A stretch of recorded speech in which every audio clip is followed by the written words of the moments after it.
All right, you guys. So hopefully by this point you have either read all through the Sir Gawain and the Green Knight, or you've listened to the audiobook. But right now I'm going to provide a bit of a brief summary and analysis of the text in itself. All right. So what is the message behind this this text in essence? Well, there's multiple messages, and first, let's dive into the one about chivalry and the knightly code. Now, as we know, knights were expected to be upheld to this certain code, these set of rules that they were expected to live and die by. And the poem, in a sense, I know some people don't like that Sir Gawain and the Green Knight is referred to as a poem, but technically it is a poem. It's an epic. But what it does is it questions whether it's even possible for a human to be able to live up to these ideals of chivalry, like loyalty, honesty, bravery, chastity. All these ideals, they question if it's possible for a human to live to that for the entirety of their entire life. Um, so the reason that it's questioned is because from the very beginning, Gawain is Gawain is introduced to us that he's known all across the land as the perfect knight. This man that he embodies what it means to be a knight and to essentially live by this code.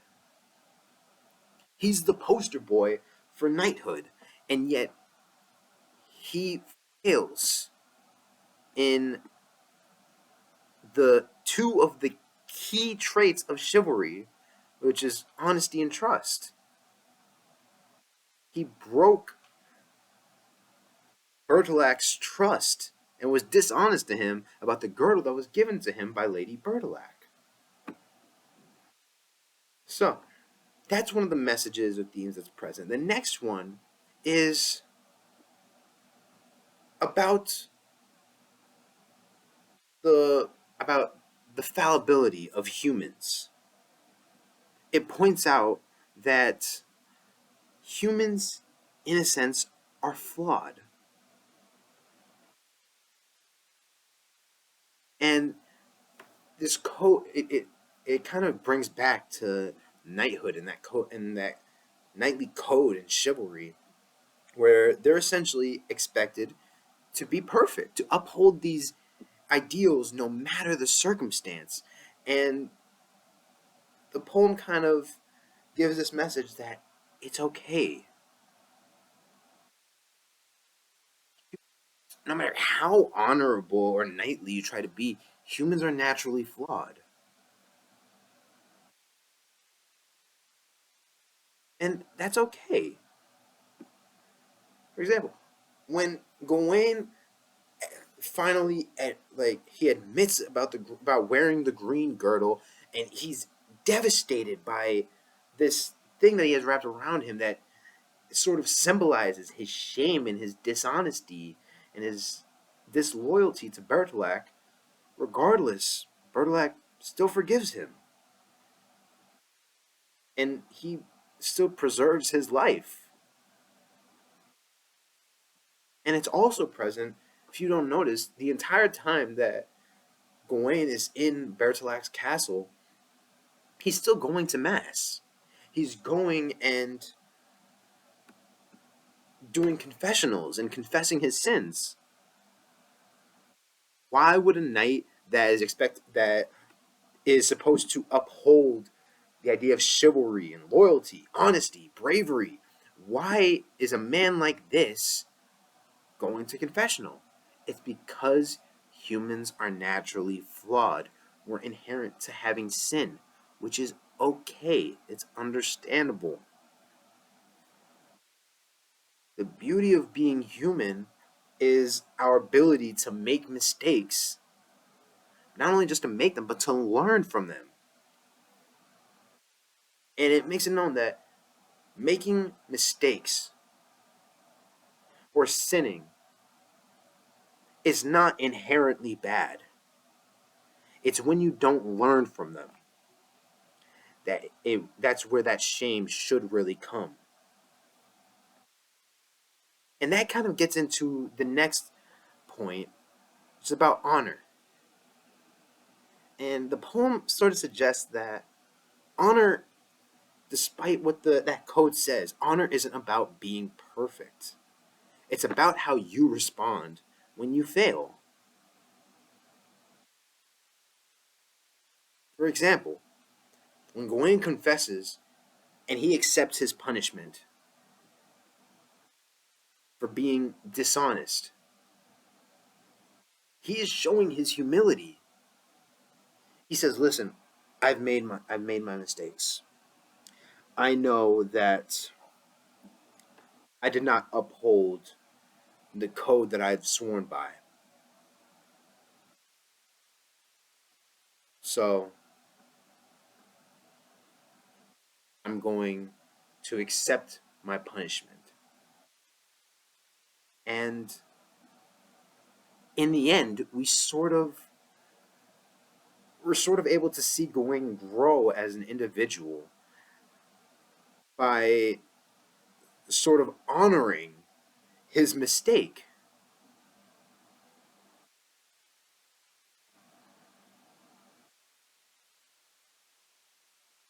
So, for example, when Gawain goes back and the courts of Camelot celebrate him by wearing these green sashes, it turns his moment of shame into a badge of honor because he was able to learn and grow from this mistake.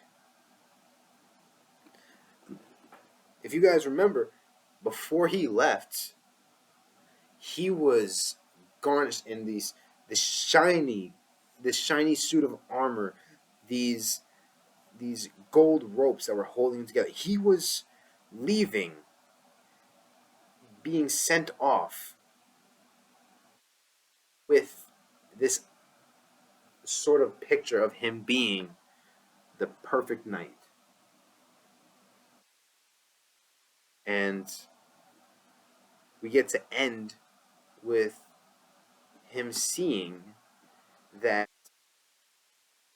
it's okay to make mistakes, and that even if I don't uphold these values 24/7, that doesn't make me any less human or any less of a knight. And it's also shown by Gawain now always wearing that girdle as a symbol of his dishonesty and as a reminder to be better. Now, all of these messages and themes that are present come with testing the morality of humanity. And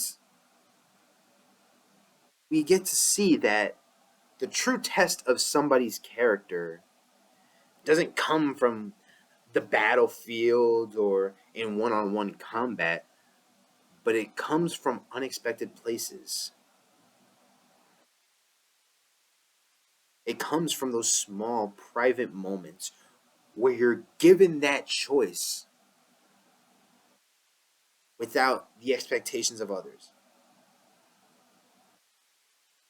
There was a quote that was said to me once, and I can't recount it verbatim, but it goes to the effect of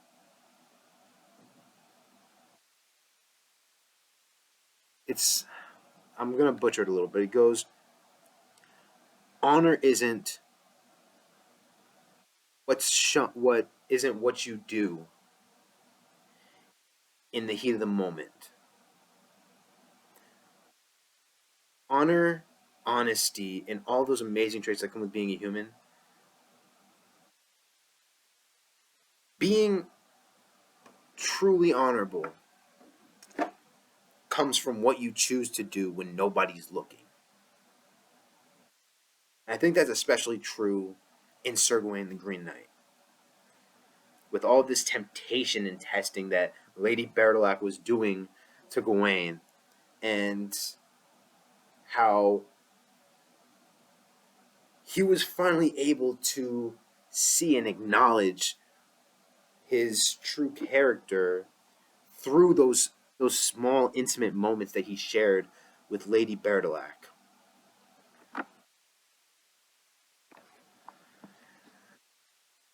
Now,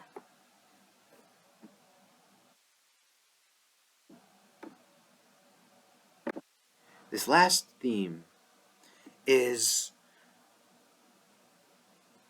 it's something that it's kind of almost a given, but it's not something that's really talked about. And that theme is appearance versus reality. The poem kind of sets forth the message that things aren't always what they seem. The Green Knight, who at first seems this monster of a human, who's this like massive warrior who's unforgiving and just a monster on the battlefield, is ultimately a noble and forgiving man. And not just that, the Green Knight was Bertilac.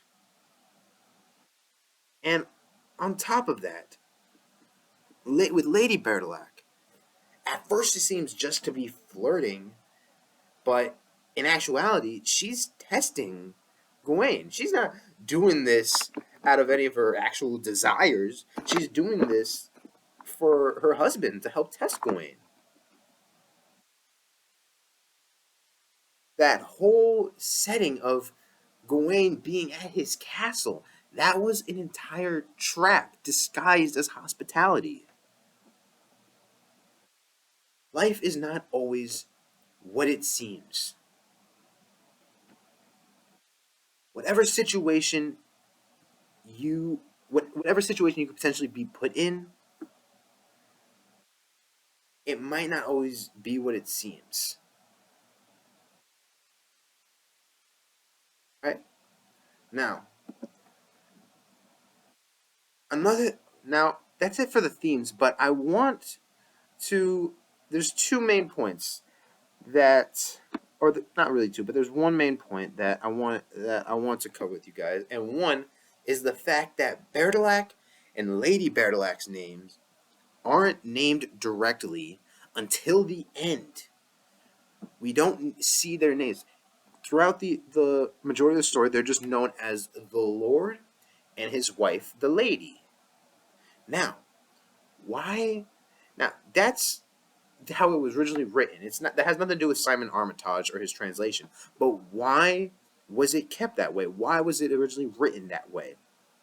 And the reason that is because it keeps the focus on the symbolism of the two. The Lord and the Lady, Lady Bertilac and Bertilac, they aren't just people. They represent the challenges and temptations that Gawain has to face and that he has to overcome. By keeping them anonymous until the end, it emphasizes their role in making sure that the reader doesn't like treat them as a fully fleshed character with detailed backstories. It allows them to it allows the reader to see them more as a symbol of what Gawain has to face and what he has to overcome. And it also preserves a little bit of mystery for the big reveal. It's like a big surprise twist.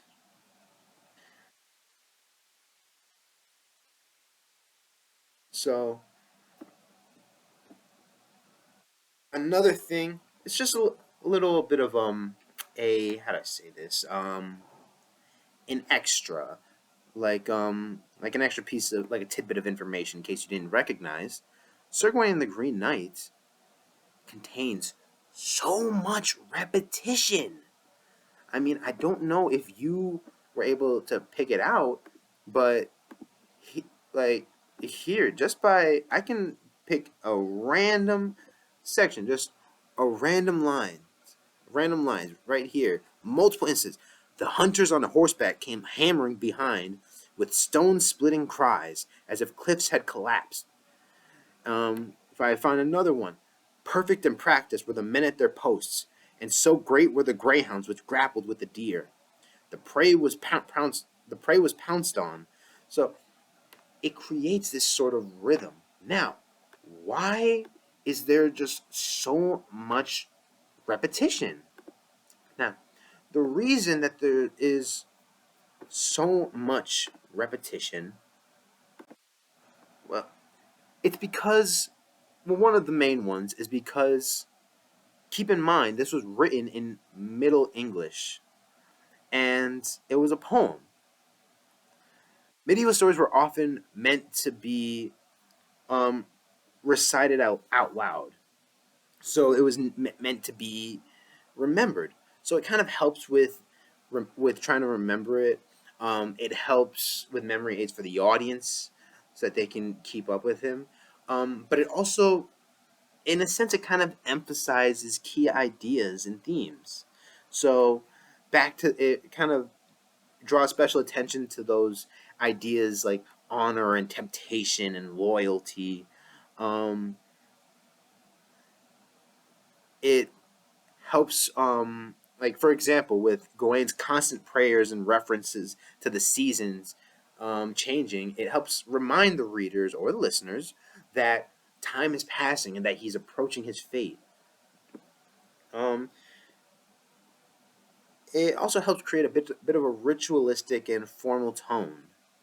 Um, the knights in medieval literature, the knights and the noble actions, they were often described more ceremonial, in a more in an almost ritualistic language, and it makes events like accepting challenges and suiting up for battle, or even facing temptation. It makes it feel more heavy and important and symbolic, rather than just casual like a regular story. Now, the last thing I want to get into is the characters and what they sort of represent. Gawain represents the general man that tries his best, but ultimately has to remember or comes to the realization that at the end of the day, he's human. That there's not that no matter how much he tries, they're prone for mistakes. The Green Knight, or Berdalac, kind of represents the force of nature, um, or in a sense, kind of life, as the tester of your moral integrity. Because your moral integrity is not going to be tested by one specific type of situation or one specific event. It's through the multiple different events that we're all experiencing and that we all go through on our day to day lives. Um, Lady Berdalac is kind of goes hand in hand with Berdalac in the sense that she's sort of that temptress, that temptation that seeks to expose our human vulnerability, because majority of humans have that. They have that one thing that they're tempted by. It doesn't necessarily need to be a woman. It can be an activity. It could be a food. It could be something. It could be whatever. That specific thing that tempts us and kind of exposes us as humans. And Morgan Le Fay, the one that organized everything, um, it's sort of a symbolization of chaos that seeks to put you in those types of situations. Now, we didn't really get into Morgan Le Fay too much. Um, for those of you that are unaware, Morgan Le Fay ties in more into Arthurian legends. She's more so seen as the um, as the opposition to um, how do I say it? To King Arthur and his Knights of the Round Table. Um, and she's always been seen as that main antagonist. So for her to be the one that orchestrated this whole thing, this whole test on Sir Gawain and this whole test on the Round Table, it's almost fitting in a sense. So that is going to be it for now. Um, I hope that you guys have thoroughly enjoyed these videos, and thank you so much for listening. Um, yeah.